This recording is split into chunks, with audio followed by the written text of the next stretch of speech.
एक दृष्टिक्षेप मोर्शी विधानसभा मतदारसंघाचा विदर्भाचा कॅलिफोर्निया म्हणून ओळखला जाणारा वरुड आणि मोर्शी तालुका अनेक चळवळी, अर्थकारण आणि सततचे बदलते राजकारण यासाठी नेहमी चर्चेत असतो। वरुड आणि मोर्शी तालुक्याची जळणघळण म्हणजे संत्रा उत्पादन, संत्रा बाजारपेठ आणि मध्य प्रदेश लगत असलेला विस्तीर्ण प्रदेश आणि विकासाचे स्रोत असल्यामुळे विकासाच्या वाटा निर्धारित होणे ह्या मतदारसंघ सक्षम आहे। राजकीय दृष्ट्या बघता वरुड मोर्शी मतदारसंघ नेहमी आश्चर्यचकित निकाल देण्यात अग्रेसर असतो। म्हणूनच या ठिकाणचे पक्ष, कार्यकर्ता, नेता यांची सर्वांची स्वतंत्र एक आपली भूमिका आहे। वरुड मोर्शी तालुक्यातील युवा नेतृत्व अनेक सामाजिक, सांस्कृतिक आणि राजकीय चळवळीमध्ये ज्यांचं सध्या नाव लौकिक आहे असे श्री विक्रम भाऊ ठाकरे आपल्या सोबत आहेत। खूप खूप स्वागत आपलं। धन्यवाद। अविस टॉक वर आपण त्यांच्याशी त्यांचा वरुड मोर्शी मतदारसंघाविषयी काय दृष्टिकोन आहे याबाबत दिलखुलास चर्चा करणार आहोत। ही चर्चा सुरू करण्याआधी आपण एक नजर टाकूया त्यांच्या आतापर्यंतच्या राजकीय, सामाजिक आणि सांस्कृतिक प्रवासावर। विक्रम नरेशचंद्रजी ठाकरे या नावातच विक्रम असून यांचा जनसंपर्क देखील तितकाच विक्रमी आहे। विक्रम ठाकरे यांचे वडील काँग्रेसचे माजी आमदार श्री नरेशचंद्रजी ठाकरे यांच्या पावलांवर पाऊल ठेवून विक्रम ठाकरे गेल्या 18 वर्षापासून समाजसेवेत अग्रेसर असून त्यांनी अनेक राजकीय पदं भूषवली असून त्यांचा राजकीय, सामाजिक आणि सांस्कृतिक चळवळीमध्ये गेल्या 18 वर्षापासून यशस्वीरित्या प्रवास सुरू आहे। वरुड मोर्शी मतदारसंघात विक्रम ठाकरे यांची युवकांच्या मनातील युवा नेतृत्व, शेतकऱ्यांसाठी रस्त्यावर उतरणारा व सर्व धर्म समभाव ठेवणारा सामाजिक कार्यकर्ता आणि वरुड मोर्शी विधानसभा मतदारसंघातील युवा नेतृत्व म्हणून त्यांची ओळख आहे। विक्रम ठाकरे हे वयाच्या 22व्या वर्षी जिल्हा परिषद सदस्य म्हणून लोणी सर्कल मधून भरघोस मतांनी विजयी झाले होते।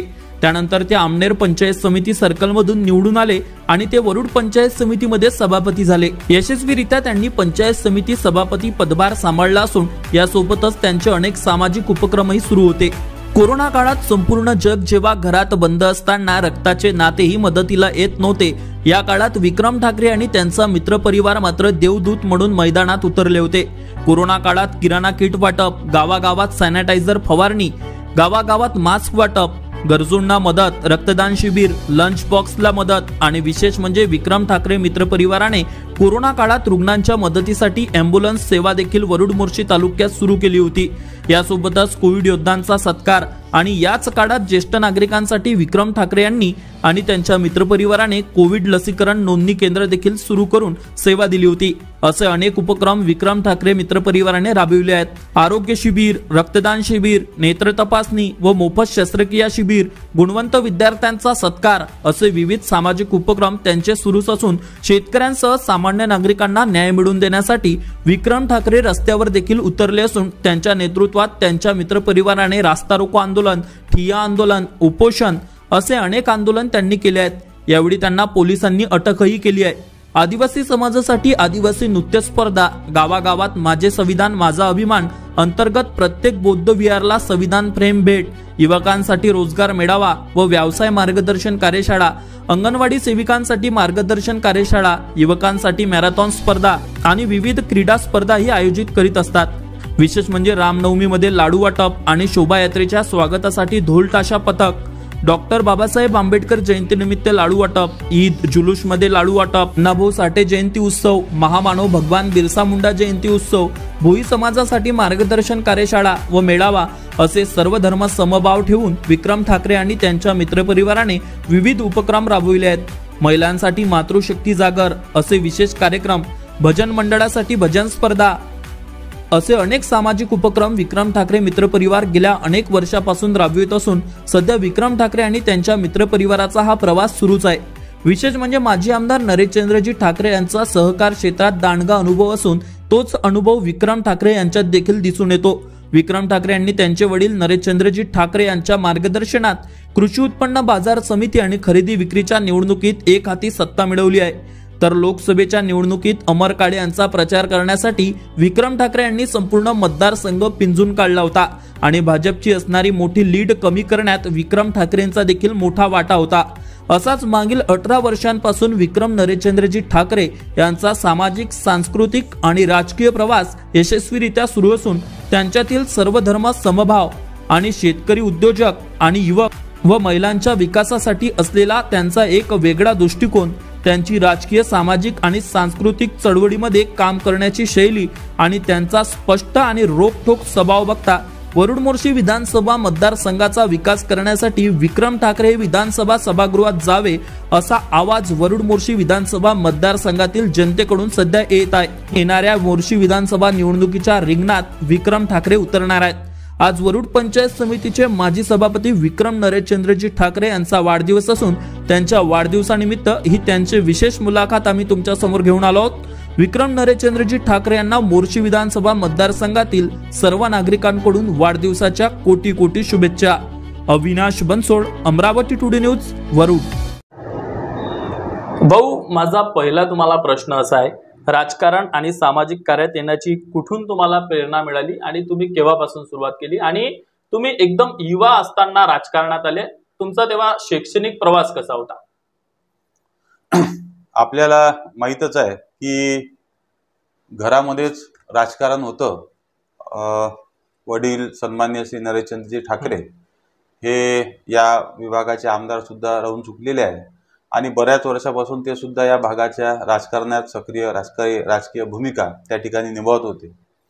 आणि त्यामध्ये जेव्हा मी शालेय जीवन जेव्हा माझं त्या ठिकाणी जगत होतो तेव्हा घरी येणारी मंडळी, मग त्यांचे काही प्रश्न असेल ते मग वडिलांच्या माध्यमातून सोडवल्या जात होते। त्या माध्यमातून मग माझी सुद्धा या तालुक्यातील लोकांसोबत ओळख परिचय होऊ लागला आणि त्या माध्यमातून मग मला असं जाणवलं की आपण सुद्धा या वरुड मोर्शी तालुक्यासाठी एक नागरिक म्हणून, ज्याप्रमाणे आपले वडील हे समाजकारणाची कास धरून जे काही लोकांचे जे काही प्रश्न असतील ते सोडवण्यासाठी धडपड करत असतात, त्याचप्रमाणे आपण सुद्धा काही या समाजात आलो असताना या समाजासाठी काहीतरी आपलं देणं लागते आणि म्हणून आपण या समाजकारणाच्या माध्यमातून राजकारणामध्ये मला इंटरेस्ट त्या ठिकाणी येऊ लागला।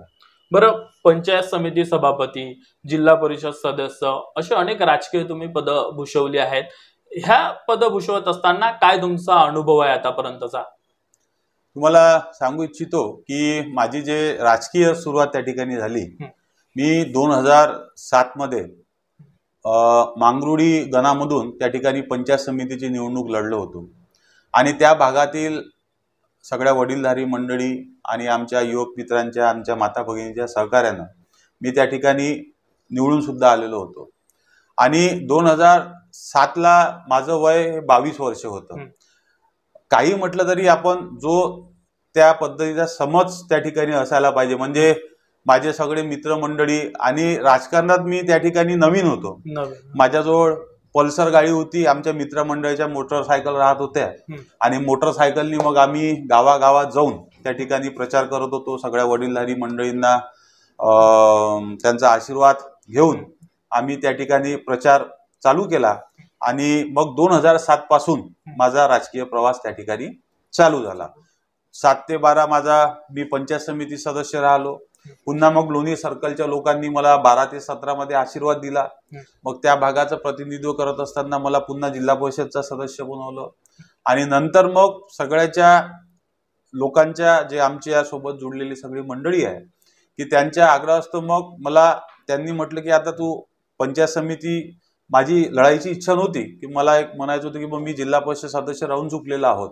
मग आता पंचायत समिती नंतर जे निवडणूक झाली 17 ते 22ची, तर मी पंचायत समिती त्या ठिकाणी लढण्यात इच्छुक नव्हतो, पण सगळ्या तालुक्यातल्या मंडळींनी आग्रह केला आणि पुन्हा मग मी आमनेर सर्कल मधून पंचायत समिती निवडणूक लढलो आणि जवळपास 17 ते 22 पर्यंत पंचायत समितीचा सभापती म्हणून सुद्धा त्या ठिकाणी कार्यकाळ मी सगळ्यांच्या आशीर्वादाने संपन्न झाला। हे सगळं होत असताना अगदी 22व्या वर्षी तुम्ही राजकारणात आले, मात्र त्याआधी तुमचा जो शैक्षणिक प्रवास होता तो कसा होता? शिकायची तुमची पुढे इच्छा होती की राजकारणातच जायचं होतं?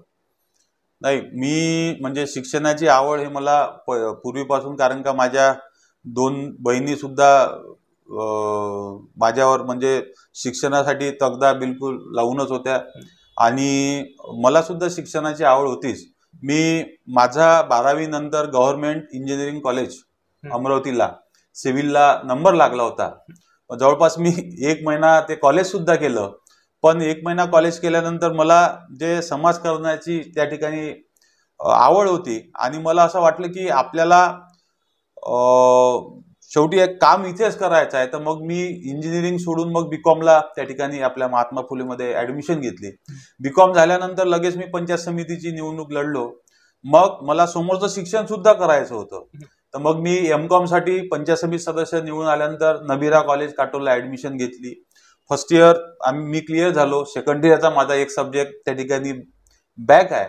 आता तो बघू केव्हा निघाचा योग येते तर. आणि सोबतच मग मला असं वाटलं की आपण MBA सुद्धा केलं पाहिजे, तर मग मी राजकीय भूमिकेसोबतच मग MBA सुद्धा त्या ठिकाणी केलं. बरं, म्हणजे राजकीय प्रवासात असताना हे शिक्षण तुम्ही पूर्ण केलं? हो, म्हणजे मी पंचायत समिती सदस्य झाल्यानंतर मी एमकॉमला ऍडमिशन घेतली. एमकॉमचं फर्स्ट इयर केलं. माझे इथले मित्र सुद्धा होते 2-3. आम्ही बसनं तिथे जायचो, कॉलेज करायचो अदामदात, समजा जसं शक्य झालं तसं. आम्ही फर्स्ट इयर पास आउट झालो. सेकंड इयरला माझा एक सब्जेक्ट सध्या बॅक आहे.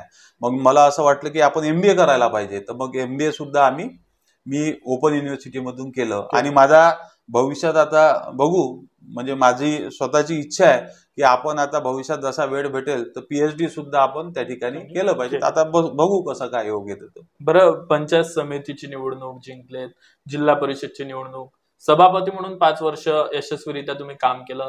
आता येणाऱ्या काही दिवसात विधानसभेची निवडणूक आहे आणि निश्चित चर्चा देखील आहे की तुम्ही विधानसभेच्या रिंगणात उतरणार आहात. कुठली भूमिका घेऊन मतदारांपर्यंत तुम्ही आता जाणार आहात?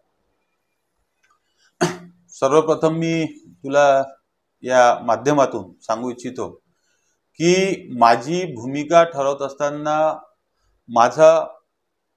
पहिलं मी माझ्या मनाची गाठ ठरवून ठेवलेली आहे की मी निवडून येईल किंवा पराजित होईल हे या मतदारसंघाचे लोक ठरवतील. पण मी लोकांना धोका देऊन कुठल्याही प्रकारचा मी प्रकार करणार नाही निवडून येण्यासाठी. म्हणजे लोकांच्या डोळ्यात धूळफेक करून एखादा असा प्रकार ज्याच्यापासून मला सिंपती मिळेल असा मी कुठलाही प्रकार करणार नाही. माझी भूमिका क्लिअर आहे. मी माझा जवळपास 18 वर्ष, म्हणजे आज माझं 40 वर्ष मला कंप्लीट होत आहे, तर वयाच्या जवळपास 2007 पासून जर बघितलं तर आपण मला असं वाटतं की 17-18 वर्ष मला राजकारणात होऊन झाले. तर या 17-18 वर्षात जे काही मला राजकीय अनुभव आले असेल आणि राजकीय अनुभव आल्यानंतर जे काही मतदारसंघात मी सगळ्या वडीलधारी मंडळींच्या आशीर्वादाने जे काही काम करून राहिलो असेल, राजकारणात असो समाजकारणात असो, तर हे सगळं काम घेऊन मी लोकांसमोर जाईल, लोकांचा आशीर्वाद घेईल. आणि आशीर्वाद घेत असताना लोकांना जे वाटेल की बा हा जर योग्य उमेदवार असतील तर लोक, मला खात्री आहे की निश्चितच मला त्या ठिकाणी आशीर्वाद देईल. पण हे सगळं असताना मी पुन्हा एक वेळा तुला स्पष्ट करतो की सिंपती मिळण्याकरता किंवा लोकांना गुमराह करण्याकरता जो काही प्रकार 2019 मध्ये घडला असा प्रकार मी कुठलाही करणार नाही. आणि अशा पद्धतीचं राजकारण सुद्धा माझ्या डोक्याला पटत. निश्चितच वरुड मोर्शी विधानसभा निवडणूक अगदी तोंडावर आली आणि ऐन वेळेवर तुमची काही राजकीय भूमिका बदलू शकते? मला असं आठवते की माझे वडील हे काँग्रेसचे आमदार राहिलेले आहेत आणि तेव्हापासून आम्ही काँग्रेस संस्कृतीशी जुळलेले लोक आहोत. आता मध्यंतरी वडिलाला तिकीट नाही मिळाली तर ते अपक्ष राहिले, पण त्यांची जी विचारसरणी होती ते विचारसरणी त्यांनी पटवली नाही.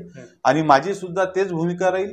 मी आता माझी विचारसरणी जी आहे ते विचारसरणी काँग्रेस, राष्ट्रवादी यांना फुले, शाहू, आंबेडकर या विचारसरणीची माझी विचारसरणी आहे. आणि सगळ्या समाजातले, सगळे जाती धर्मातले लोक जात करण्यापेक्षा सर्वप्रथम मला असं वाटते की मानवजात हे एक नंबर आहे. माणसाने माणसासोबत माणसासारखं राहावं हे राष्ट्रसंतांचे जे विचार आहे त्या राष्ट्रसंतांच्या विचारावर चालणारा एक मी त्यांचा पाईक आहे. अनेक दिवसात तुम्ही ज्या बातम्या बघताय, जी चर्चा आहे, या जनतेच्या मनातल्या प्रश्नाचं उत्तर कुठंतरी विक्रम भाऊंनी आज दिलेलं आहे की त्यांची जी भूमिका आहे, जे त्यांचं तत्व आहे ते त्यांनी सांगितलेलं आहे. विधानसभा 2024 निवडणुकीचे आपण उमेदवार राहणार हे निश्चित झालं, मात्र मतदारसंघाच्या विकासाचा दृष्टिकोन कसा राहणार आहे तुमचा? आपल्याला जर एक आमदाराचा जर आपण त्या ठिकाणी आमदार म्हणू, जिल्हा परिषद सदस्य, पंचायत समिती सदस्य, नगरसेवक, नगराध्यक्ष, जे काही या सगळ्या राजकीय भूमिकेतील पोस्ट आहे, या पोस्टवर बसणारा जो काही व्यक्ती असतो, त्या व्यक्तीकडून त्या जनतेला अपेक्षा असते आणि त्या अपेक्षानंच जे काही जनता आहे त्यांना त्या खुर्चीवर त्या ठिकाणी बसवतात. तर मला असं वाटते की आपला जर वरुड मोर्शी भागाचा जर आपण त्या ठिकाणी विचार करतो म्हटलं तर 70% लोकांची जी उपजीविका आहे हे शेतीवर आधारित आहे आणि 30% लोक हे व्यापार बाकी उद्योगधंदे करतात. म्हणजे मोस्टली जर आपण मॅक्झिमम जर फॅक्टर आपण बघतो म्हटलं या मतदारसंघाचा तर शेतीवर आधारित आहेत. आणि शेतीला सक्षम जोपर्यंत आपण बनवणार नाही, तर आता मी सुद्धा शेतकरी आहे, मी सुद्धा शेती करतो आणि मला असं वाटतं की शेती करत असताना जर शेतीमधून जर आपल्याला उत्पन्न त्या ठिकाणी जर मिळवायचं असेल तर जोपर्यंत त्या कास्तकाराला मुबलक पाणी उपलब्ध होत नाही तोपर्यंत तो चांगल्या पद्धतीची त्याच्या मनात कितीही असो, तो दिवस रात्र कष्ट करत असो, पण जोपर्यंत त्याला त्याच्या शेतीसाठी मुबलक पाणी उपलब्ध होत नाही तोपर्यंत तो चांगल्या प्रकारची शेती करू शकत नाही. मग आता पाण्यासाठी माझ्या डोक्यात आहे की माझ्या वडिलांचं स्वप्न आहे आणि ते स्वप्न जर मला या सगळ्या वडीलधारी मंडळींनी या 2024च्या निवडणुकीमध्ये जर आशीर्वाद दिला, माझ्या वडिलांचं जे स्वप्न होतं की वर्धा डायव्हर्शन प्रकल्प, आता वर्धा डायव्हर्शन प्रकल्प जेव्हा मंजूर झाला होता त्या वर्धा डायव्हर्शन प्रकल्पाचं जे पहिल्याचं जे जो प्रोजेक्ट होता तो आपल्या वरुड तालुक्यामधील जेवढ्या काही नद्या आहेत या प्रवाहित करून मग ते पाणी शेवटी अप्पर वर्धा डॅम मध्ये त्या ठिकाणी जाणार होतं. पण आताचा जो वर्धा डायव्हर्शन प्रोजेक्ट आहे हा बंदिस्त पाईपलाईनने पाणी त्या ठिकाणी देणार आहे आणि त्या बंदिस्त पाईपलाईन मधून ज्या वॉटर सप्लायच्या ज्या कमिट्या आहेत त्या कमिट्या कराव्या लागणार आहे, त्याचे पैसे भरावे लागणार आहे. म्हणजे जो मूळ वर्धा डायव्हर्शनचा प्रकल्प होता तो सगळा मोडकरी त्या ठिकाणी निघालेला आहे. आता जर आपल्या नद्या जर प्रवाहित झाल्या तर मला असं वाटतं की ऑटोमॅटिक जे काही कास्तकार बांधवांच्या विहिरी असतील किंवा त्यांचे जे पाण्याचे सोर्स असतील ते ऑटोमॅटिक त्या ठिकाणी चार्ज होईल आणि मग त्या चार्ज झाल्यानंतर पाण्याची उपलब्धता त्या ठिकाणी ऑटोमॅटिकली वाढेल. आता हा जर आपला 70% जर मी तुम्हाला सांगितलं की 70% आपल्या मतदारसंघातली उपजीविका ही शेतीवर आहे.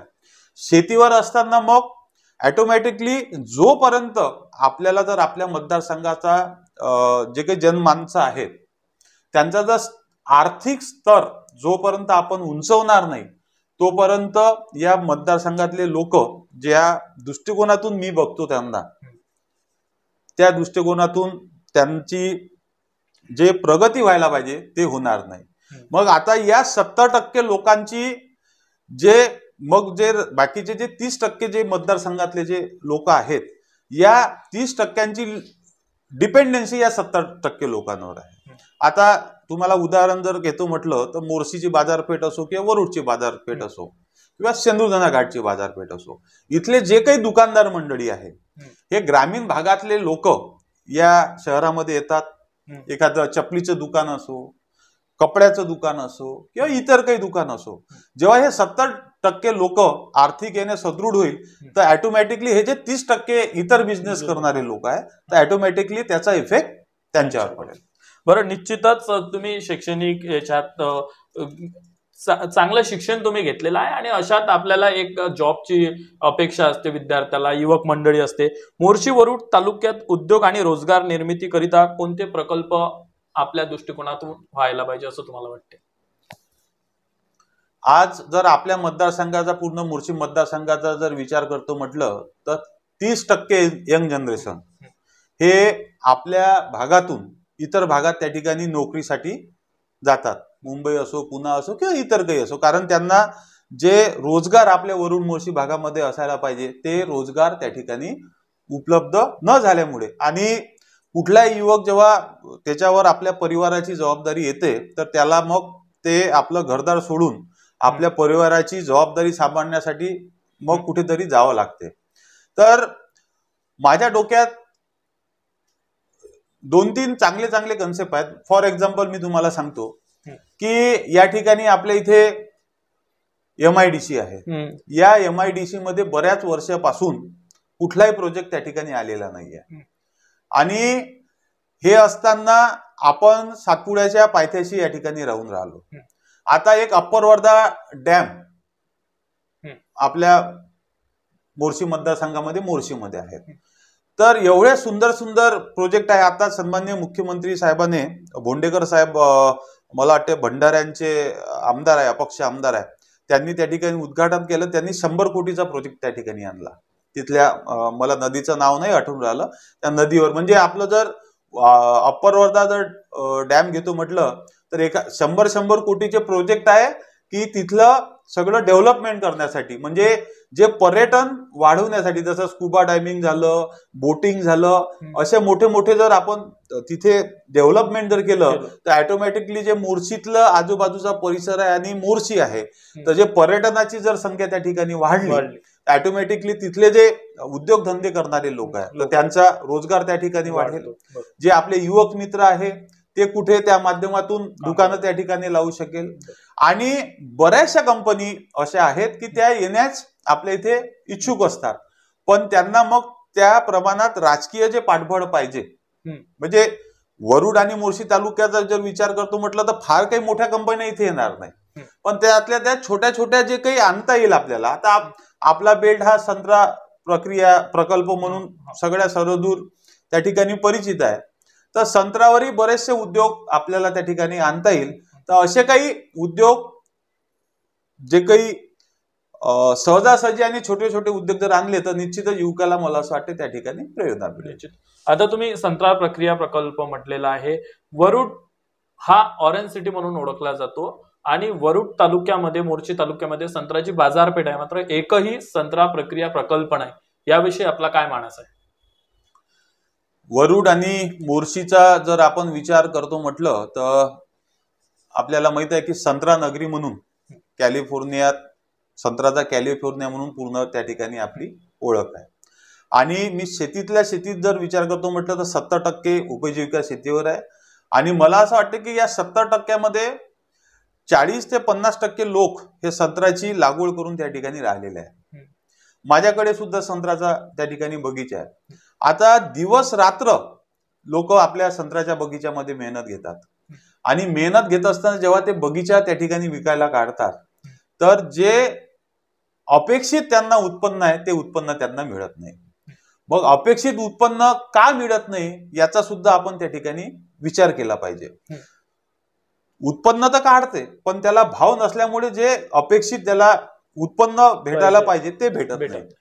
तर माझं असं ठाम मत आहे की कास्तकाराला जोपर्यंत आपण ऑप्शन निर्माण करणार नाही, म्हणजे त्याला बाजारपेठ जोपर्यंत अवेलेबल करून देणार नाही तोपर्यंत त्याची जे सध्याची पिळवणूक चालू आहे हे पिळवणूक सतत त्या ठिकाणी चालू राहणार.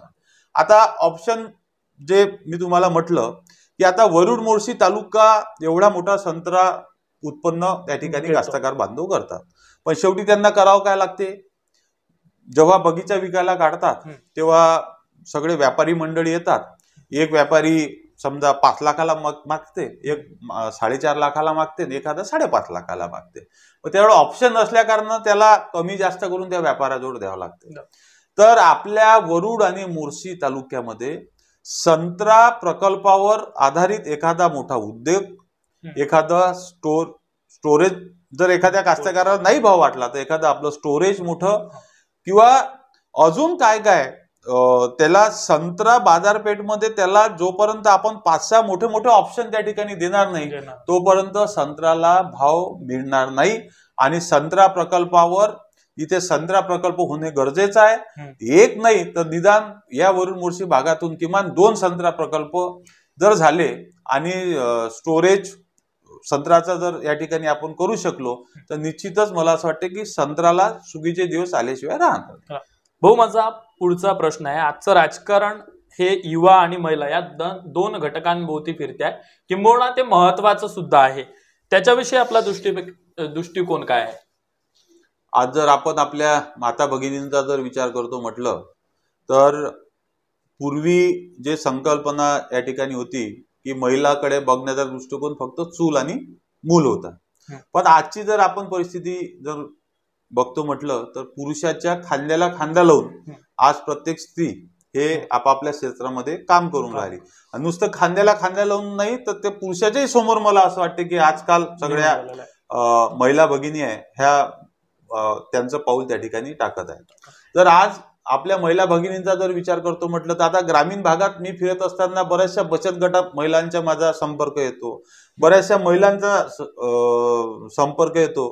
तर माझ्या लक्षात असं आलं की प्रत्येक महिलामध्ये स्किल आहे आणि त्यांची बचत गटाच्या माध्यमातून एकजुटता सुद्धा आहे, पण त्यांना जे प्रॉपर गाईडलाईन असायला पाहिजे की बरेचसे असे गृह उद्योग आहेत की ते घरच्या घरी करू त्या ठिकाणी शकतात, पण त्यांना बाजारपेठ उपलब्ध नसल्या कारणानं किंवा मग आपण बनवलेला माल कुठे विकायचा किंवा आपण जो माल बनवू तो विकला जाईल की नाही जाईल किंवा जे काही आपल्याला स्कीम आहे गव्हर्नमेंटच्या ह्या त्यांच्यापर्यंत पोहोचल्या त्या ठिकाणी जात नाही किंवा त्या जे अवेअरनेस असायला पाहिजे ते नाही आहे.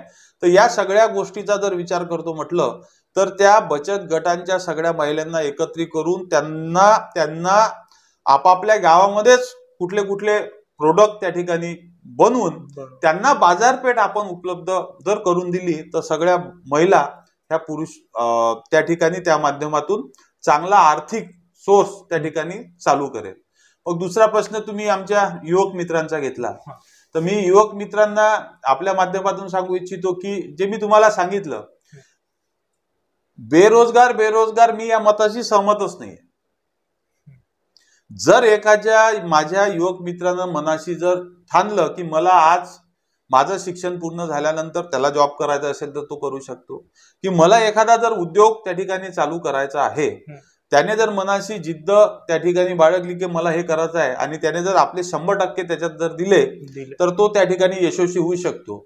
आणि मी सांगतो की वरुड मोर्शी भागातले जे काही आमचे युवक मित्र असतील त्यांच्यासाठी बरेचसे उद्योग क्षेत्रात नवीन उद्योग सुद्धा त्या ठिकाणी मी MIDCचं उदाहरण दिलं की एवढी मोठी MIDC आपली तशीच पडून आहे. छोटे मोठे नाही जिल्ह्याच्या हिशोबाने पण वरुड मोर्शी तालुक्याच्या हिशोबाने छोटे मोठे उद्योग आपण त्या ठिकाणी आणले तर त्यांच्या युवकांना सुद्धा त्या ठिकाणी हातभार लागू शकतो. बरं, सामाजिक कार्यात तुम्ही नेहमी अग्रेसर असतात, अनेक उपक्रमही देखील तुम्ही राबवलेले आहेत, पुढे तुमची कशी वाटचाल असणार आहे? नाही, आता कसं असते की माणूस जेव्हा म्हणजे माझं स्वतःचं जे आहे, मी राजकारण असताना मी पहिलेच ठरवलं होतं की आपल्याला 70% समाजकारण आणि 30% राजकारण करायचं आहे. आणि पंचायत समिती सदस्य जेव्हापासून मी झालो, जर तुम्ही बघितलं तर माझे जास्तीत जास्त सामाजिक बांधिलकीला धरूनच मी कार्यक्रम त्या ठिकाणी घेतो. कुठल्याही समाजाचा व्यक्ती जर आला तर त्याला मदत करणे, कुठलं सामाजिक कार्यक्रम घेणे जेणेकरून समाजाला त्या ठिकाणी चांगला संदेश आपल्या माध्यमातून त्या ठिकाणी जाऊ शकेल. आणि मी तुम्हाला याच्यात आवर्जून सांगू इच्छितो की हे जे काही मी कार्यक्रम घेत असतो हे माझा जो सगळा मित्र, मी एकटा, माझं ठाम मत आहे की या सगळ्या क्षेत्रामध्ये एकटा माणूस काहीच करू शकत नाही जोपर्यंत त्याची टीम हे त्याच्यासोबत त्या ठिकाणी राहत नाही. आणि माझ्यासोबत जो माझा मित्र परिवार आहे, वरुड तालुक्यातला असो किंवा मोर्शी तालुक्यातला असो, हे आम्ही खांद्याला खांदा लावून कुठलंही जर असं सामाजिक राजकीय कार्यक्रम जर घ्यायचा असलं तर आम्ही खांद्याला खांदा लावून काम करतो आणि त्यांच्यामुळेच या सगळ्या गोष्टी शक्य होतात. आता आपल्याला माहित आहे की मधात कोरोनाच्या काळामध्ये फार मोठी आपत्ती आपल्या वरुड मोर्शी तालुक्यामध्ये आली होती.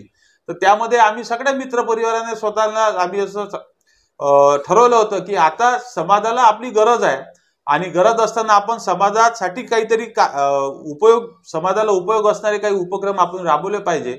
तर रक्तदान शिबिर असो, ॲम्ब्युलन्सची व्यवस्था असो, ज्यांना जेवणाची व्यवस्था असो, अन्न किटची व्यवस्था असो, या सगळ्या कार्यक्रम आम्ही त्या माध्यमातून राबवले.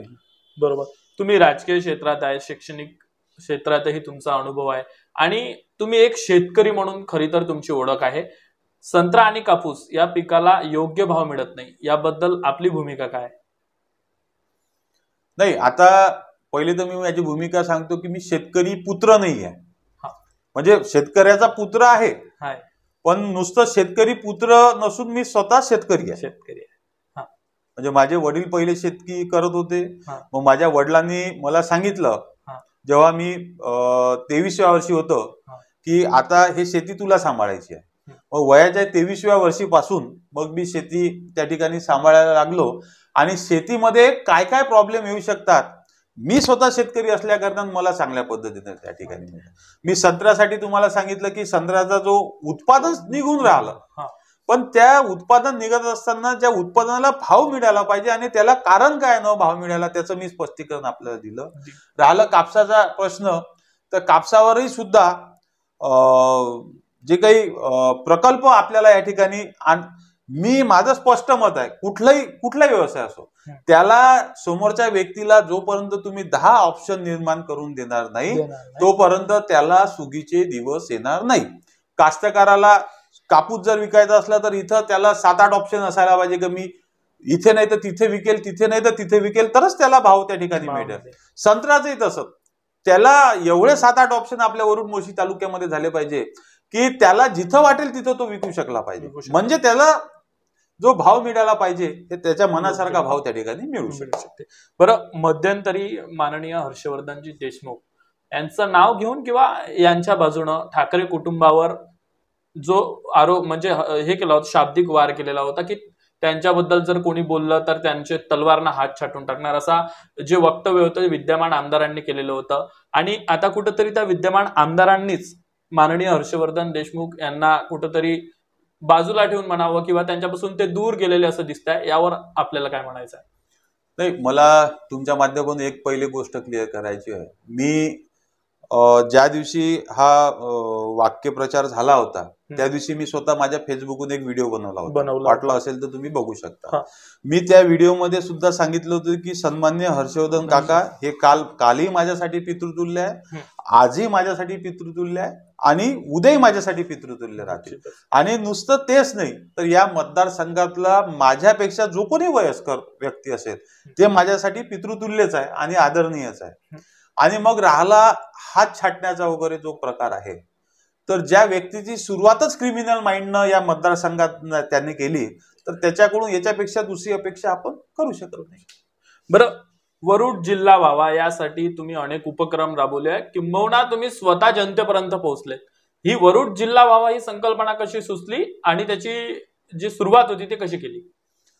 तुम्ही आजचा जर वरुडचा जर विचार करतो म्हटलं तर मला असं वाटतं अमरावती नंतर एक अचलपूर आणि वरुड हे दोनच मोठ्या सिटी आपल्या जिल्ह्यामध्ये आहेत. आणि आज वरुडचा विचार करतो म्हटलं तर वरुडचे दवाखाने, आपलं इथले दुकानं वगैरे कुठल्याच क्षेत्रात आपलं वरुड या ठिकाणी कमी नाहीये. तर पांढुर्णा जिल्हा होऊ शकते, पांढुर्ण्याच्या तुलनेत तर आपलं वरुड त्या ठिकाणी फार मोठं आहे. आणि प्रस्तावित जवळपास अजून काही जिल्हे बनवण्यासाठी मला वाटतं 26 जिल्हे की 33 असं मला आता एकदम एक्झॅक्ट आकडा सांगता येणार नाही, तर असे प्रस्तावित त्या ठिकाणी आहे. तर मला असं वाटलं आणि आमच्या मित्रमंडळी असं वाटलं की आपण सुद्धा काहीतरी प्रयत्न आपण त्या ठिकाणी केला पाहिजे. तर आम्ही जवळपास 1 महिना हे कॅम्पेनिंग स्वाक्षरी अभियानाचं चालवलं. जवळपास वरुड तालुक्यातल्या 40,000 स्वाक्षऱ्या त्या ठिकाणी घेतल्या, काही आमच्या मित्र परिवारांनी घेतल्या आणि काही आम्ही फिरून घेतल्या. आणि त्याचं निवेदन सन्माननीय मुख्यमंत्री महोदयांना आणि कलेक्टरांना हे आम्ही त्या ठिकाणी दिलं. बरं, निश्चितच तुम्ही राजकीय क्षेत्रात वावरत असताना आता चर्चा देखील आहे की तुमच्याकडे विद्यमान येणाऱ्या विधानसभेचे उमेदवार म्हणून पाहिला जातं आणि तुमचा वारंवार या मतदारसंघात प्रवास सुरू असतो. अशात पंढरी 35 गाव पाणी पुरवठा योजना, त्याच्यामध्ये विद्यमान आमदारांनी जे कमिशन घेतल्याचा आरोप देखील तुम्ही मध्यंतरी केलेला होता, शेतकऱ्यांवर झालेला लाठीचार्ज, या सर्व गोष्टींकडे, घडामोडींकडे तुम्ही कसं पाहता? जे 35 गाव पाणी पुरवठा योजना आहे ते अत्यंत केंद्र सरकारची योजना होती. करोडो रुपये त्याच्यावर खर्च होऊन गेलेले होते. पण विद्यमान आमदारांनी त्या ठिकाणी पत्र दिलं की ही योजना फिजिबल नाहीये. मग करोडो रुपये, एक तर ते अधिकारी सस्पेंड व्हायला पाहिजे ज्यांनी करोडो रुपये त्या ठिकाणी खर्च केले, जर विद्यमान आमदारांना जर वाटत असेल की हे चुकीची योजना आहे. आणि मग विद्यमान आमदारांनी जेव्हा मग योजना मंजूर झाली तेव्हा फ्लॅक्स लावायला नव्हतं पाहिजे की माझ्यामुळे ही योजना मंजूर झाली. तर त्यांनी कमिशन घेतलं, काय घेतलं त्याच्यावर मला त्या ठिकाणी आज भाष्य करायचंच नाहीये. ते त्यांचं ते बघून घेतील. पण ज्या काही योजना आहे त्या कुठल्या स्वतःच्या आर्थिक लाभासाठी हा थांबला नाही पाहिजे, हाच माझा सततचा पाठपुरा राहतील. जनतेला गृहीत धरून स्वतःच्या राजकीय भूमिका बदलल्या जात आहेत, तुमचं मत काय? नाही, बाकी राजकारणात ज्याचा त्याचा तो वैयक्तिक प्रश्न असतो, पण माझी भूमिका मी ठरवलेली आहे, माझी विचारसरणी ठरलेली आहे आणि त्या विचारसरणीनेच मला शेवटपर्यंत यश अपयश काही हो, पण शेवटपर्यंत त्या विचारसरणीनं मला चालायचं. भाऊ, एक आणखी प्रश्न की राजकीय पार्श्वभूमी तुमची तयार होती, तुमचे वडील माजी आमदार आहेत, हे सगळं असताना राजकीय जे यश आहे हे तुम्हाला त्या पार्श्वभूमीमुळे मिळालं की काही जो सामान्य नागरिकाला राजकीय प्रवासात जो त्रास होतो तो तुम्हाला सहन करावा लागला? काय त्यातला अनुभव आहे? तर मी तुम्हाला सांगू इच्छितो की वडील राजकारणात असल्या कारणाने जे मी पहिली पंचायत समितीची निवडणूक लढलो, तर त्याचा निश्चितच वडिलांचा मला राजकीय भूमिकेत असल्यामुळे फायदा झाला. पण मी तुम्हाला सांगू इच्छितो की हा जो काही फायदा असते हा पहिल्या निवडणुकीपुरता असते. तुम्ही लोकांसमोर स्वतःला जोपर्यंत सिद्ध करत नाही तोपर्यंत मग बाकीच्या निवडणूक तुम्ही जिंकू शकत नाही. जर मी राजकीय आणि माझ्या वडिलांचा आशीर्वाद असल्या कारणानच मी इथपर्यंत पोहोचलो, पण मी जर स्वतःला दुसऱ्या निवडणुकीत असो किंवा तिसऱ्या निवडणुकीत असो जर सिद्ध करू शकलो नसतो तर मला दुसरी तिसरी निवडणूक त्या ठिकाणी जिंकता आली नसते. बरं भाऊ, माझ्या मनातला एक प्रश्न आहे, कारण तुम्ही नेहमी आंदोलन करत असता, अनेक कार्यक्रम करत असतात, न्यूज रिपोर्टर नात्यानं मी अनेक याच्यात तुमची माझी भेट होत असते, आपल्या वागण्यात कधीच व्हीआयपीनेस दिसत नाही, हे कसं काय जमतं तुम्हाला? नाही, व्हीआयपीनेस असते काय हेच मला माहित नाही. म्हणजे काय व्हीआयपीनेस असते? आपण सर्वसामान्य या मतदारसंघातले नागरिक आहे आणि या सर्वसामान्य नागरिकांसाठी आपण प्रत्येक प्रश्न त्या ठिकाणी भांडत असतो आणि प्रत्येक नागरिकाला खांद्याला खांदा लावून त्या ठिकाणी आपल्याला काम करायचं आहे. मला हा व्हीआयपीनेसचा शब्दाचा अर्थच अजूनपर्यंत कळला नाही, त्याच्यामुळे मी त्याच्यावर बोलू शकणार नाही. बरं, मध्यंतरी असो किंवा काही दिवसाच्या अगोदर असो आपल्यावर अनेक वैयक्तिक आरोप झाले आहेत, कुठेतरी दैनंदिन जीवनामध्ये राजकीय चळवळीमध्ये त्रास होतो का याचा? तुम्ही जेव्हा राजकारणात जेव्हा येतात तेव्हा या गोष्टी अपेक्षितच असतात. पण आताची जर आपल्या मतदारसंघाची, म्हणजे मी तुम्हाला सांगितलं की मी वयाच्या 22व्या वर्षापासून राजकारणात आहे. मी सन्माननीय हर्षवर्धन काकांचं सुद्धा राजकारण बघितलं, सन्माननीय बोंडे साहेबांचं सुद्धा राजकारण बघितलं आणि माझ्या वडिलांचं सुद्धा राजकारण त्या ठिकाणी बघितलं. म्हणजे या तिघा जणांचं राजकारण मी पूर्वीचं नाही सांगू शकणार, पण मी जेव्हापासून सक्रिय आहे तेव्हापासून या तिघाचं राजकारण मी बघत आहे. तर या तिघाच्या राजकारणामध्ये यांनी राजकीय आरोप प्रत्यारोप जरूर केले आहे, पण हे जे खालची पातळी ओलांडून किंवा वैयक्तिकरित्या त्या ठिकाणी वार करून अशा प्रकारचं राजकारण याच्यापूर्वी मला तरी यासाठी आपल्या मतदारसंघामध्ये नव्हतं. पण आता 2019 मध्ये या क्रिमिनल वृत्तींच्या आमदार महोदयांनी जे क्रिमिनल वृत्तीचं कृत्य त्यांनी त्या ठिकाणी केलं आणि एकदम खालची पातळी यांनी या राजकारणात केली आहे. आता माझ्यावर आरोप त्यांनी त्या ठिकाणी केले, तर मी आपल्या माध्यमातून मी वरुड मोर्शी तालुक्याला चांगला झाला हा प्रश्न मी सर्वप्रथम मी तुमचा आभार आणि धन्यवाद मानतो की हा प्रश्न तुम्ही मला त्या ठिकाणी विचारला. तर या माध्यमातून आपलं सांगतो की ही सुरुवात आहे माझ्या बाबतीतली. माझ्या बाबतीत म्हणजे आता मी तुम्हाला तुमच्या माध्यमातून सांगतो की यांना पोलीस स्टेशन मध्ये टाका, यांच्यावर FIR दाखल करा काही नसताना, हे सुद्धा कृत्य या विद्यमान लोकप्रतिनिधीनं या ठिकाणी केलेलं आहे. म्हणजे माझ्या वडिलाला मला पोलीस स्टेशन मध्ये टाका त्याच्यासाठी प्रेशराईज पोलीस स्टेशन मध्ये केलं, मुंबईच्या अधिकाऱ्यावर प्रेशराईज केलं, काही चूक नसताना आणि काही केलं नसताना. आणि मी आपल्या माध्यमातून सांगतो की त्यांच्या पायाखालची वाळू सरकलेली आहे. आता हे जे आरोप केले या आरोपांमध्ये तर काही तथ्य नाहीच, त्याची क्लीन चिट सुद्धा आम्हाला त्या ठिकाणी मिळालेली आहे. आणि कशाला करायचं? आपल्याला देवानं जर सगळ्या गोष्टी सगळ्या दिलेल्या आहे तर अशा गोष्टी आणि अशा कल्पना सुद्धा आमच्या डोक्यात येत नाही. आणि याच्यानंतर सुद्धा माझ्यावर या 2-4 महिन्यात बरेचसे आरोप प्रत्यारोप केला जातील, पण मी सक्षम आहे त्यांना उत्तर देण्यासाठी. मी प्रत्येक गोष्टीला सगळ्या या वरुड मोर्शी तालुक्यातल्या लोकांच्या आशीर्वादाने मी सक्षम आहे आणि मी सक्षमपणे त्यांना उत्तर देईल. आणि तुम्ही असे किती कृत्य केले तरी त्या कृत्याला मी काही घाबरणार नाही आणि मी 2024च्या निवडणुकीमध्ये जनतेसमोर आशीर्वाद मागण्यासाठी जाणार आहे. हे होते विक्रम नरेशचंद्रजी ठाकरे. खरं तर राजकीय वारसा लाभला हे प्रत्येकांनाच माहिती आहे. मात्र वयाच्या 22व्या वर्षापासून राजकारणात येऊन किंबहुना 18 वर्षापर्यंत या राजकारणात यशस्वीरित्या वाटचाल करणे, जिल्हा परिषद सदस्य असो, पंचायत समिती असो, पंचायत समिती सभापती असो, या सर्व ज्या वाटचाली होत्या त्या यशस्वीरित्या होत्या. आणि निश्चितच याच्यातून निष्पन्न होतं की याच्यामध्ये कुठेतरी राजकीय वारसाचं पाठबळ यांना मिळालेलं नाही. ते वैयक्तिकरित्या त्यांच्या या राजकीय चळवळीमध्ये आयुष्यामध्ये यशस्वी झालेले आहे. मात्र माजी आमदार नरेशचंद्रजी ठाकरे आणि सध्या आपल्यासोबत असलेले विक्रम नरेशचंद्रजी ठाकरे यांच्या स्वभावात एक मात्र आपल्याला दिसून येतं, ते म्हणजे त्यांचं रोखठोक बोलणं आणि रोखठोक त्यांचा जो स्वभाव आहे हे या मुलाखतीतून आपल्याला दिसलेला आहे आणि अनेकदा दिसून सुद्धा येते. तर ह्या मुलाखतीमध्ये आज इथेच थांबूया. पुढे देखील अशाच मुलाखती घेऊन येणार आहोत. तुमच्या मनात जर एखादा प्रश्न राहिला असेल, विक्रम भाऊला विचारायचा असेल, तर तो तुम्ही कमेंट्स बॉक्समध्ये नोंदवू शकता आणि पुढच्या मुलाखतीत निश्चित तो प्रश्न घेऊन आम्ही या प्रश्नावरचं उत्तर तुम्हाला मिळवून देऊ.